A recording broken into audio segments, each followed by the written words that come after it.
Hello everyone, my name is Ethan and welcome to my investing channel. We all know that the United States presidential election is scheduled for Tuesday, November the 3rd, which is less than 18 days from now.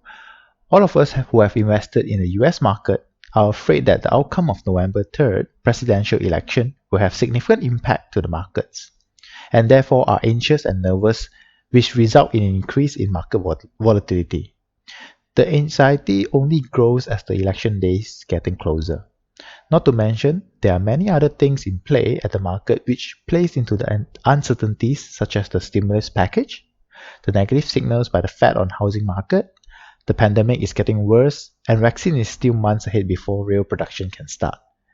And as an investor, we need to chill out and stay calm all the time so that we could process the market information in a logical manner. So let's not be emotional and consider the facts. The good news is, for long term, historical shows that there is little difference in market returns based on which party is in the White House. But in the short term, the results could lead to clear market winners and losers. Let's take a look at the last election's impact to S&P in 2012 and 2016. The red circles is around the time election result is announced. We should be reminded that during this period, we do not know who wins the presidential election. So the situation is very much similar to our situation now. Since you can't predict the future, will you sell all your shares now? At least take in the paper gains rather than lose everything post-election. But take a look at S&P post-election. The market climbs higher like never before, which means if you have sold all your shares, you will not be able to get the low entry point which you used to own anymore. 2012 election was won by Democrats while 2016 was won by Republicans, and both markets were going higher and higher. Like I said earlier, there's little difference in market returns based on which party is in the White House. But there will be some opportunistic shares that will gain much more depending on who is in the White House. But that to me is similar to betting, because you do not know who will eventually win the election this year. And there will always be investors betting on both sides, and the share price may have already inflated at this point of time, since we are already 18 days away from the election. Well, of course, there is also a possibility that the market will crash after the election, but your guess is as good as mine. My strategy for the coming election is quite straightforward. I personally will not save up cash to bet on who will win, nor will I sell all my shares now. When the market is nervous, usually this is an indication of consolidation. This presents a good buying opportunity, which is a good time to collect some of those shares that I think fundamentally is strong and is undervalued, such as Dropbox, or bank shares like JP Morgan, or financial services shares like Visa. And try to avoid companies which are loss-making and without sufficient cash flow to sustain their operation. Of course, these are just my opinions. You should do your own research as to whether the company are strong fundamentally and will continue to grow in the future. Now, there are some people who are already 100% into the market, which means they have no spare cash to invest anymore. Maybe, or perhaps, after watching my video, some of you may want to hold some cash, to get some bargain in the coming weeks. If I was to put in the same situation, I would sell some of the shares I own, but what share to sell will play a key role. For my case, I usually invest only in businesses that I think they will really last and do well in the future, such as Facebook, Tesla, RVLV, etc. I've done review on the companies in my earlier videos, and I really like to own the shares in these companies. But there is one share that I'm holding, which I can consider selling if I'm really in need of cash, and that is Delta Airlines. Surprise? I personally think airlines are at their lowest now. Why do I think so? Ask any investors now, and their answer is probably they will stay away from airline stocks.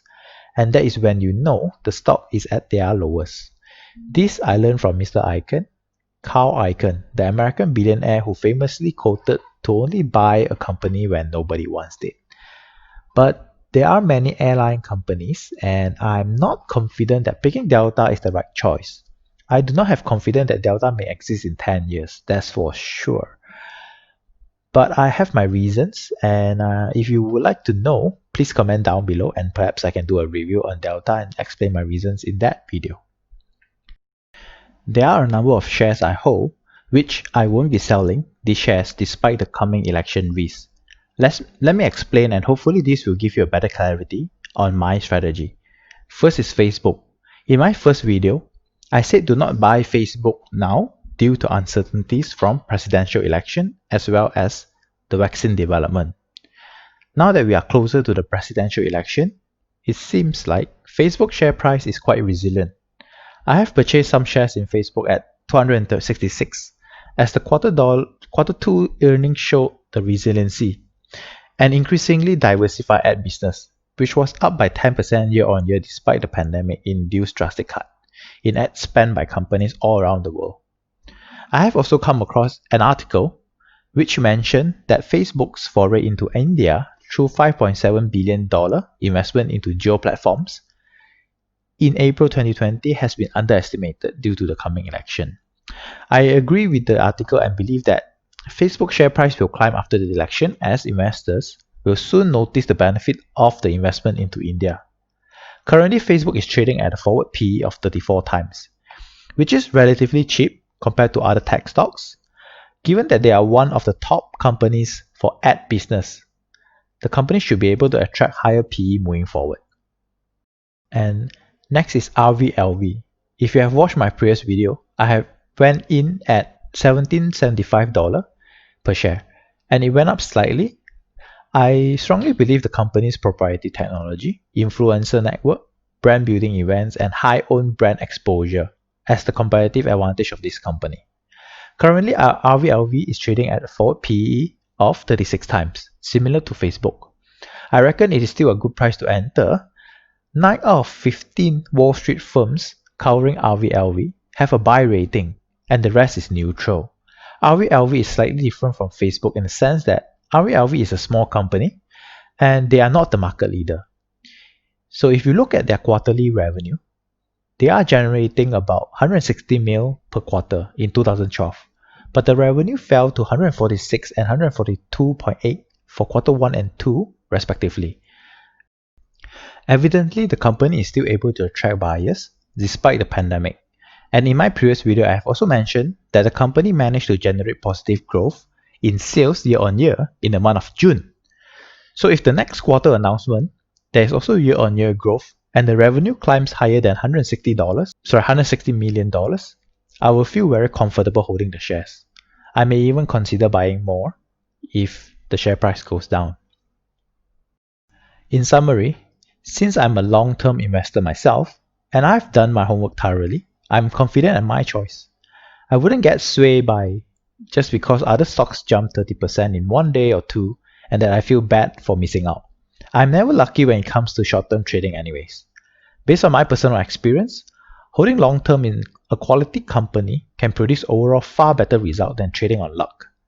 So for the coming US presidential election, if you are confident in your investment, you shouldn't be worried. As I am. I'm not a seer, I cannot foresee the future.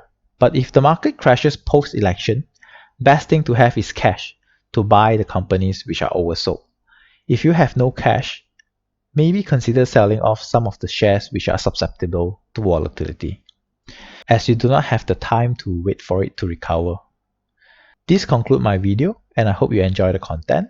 Thanks for watching. Please help me by subscribing, liking, commenting and sharing my videos. Thank you and bye bye.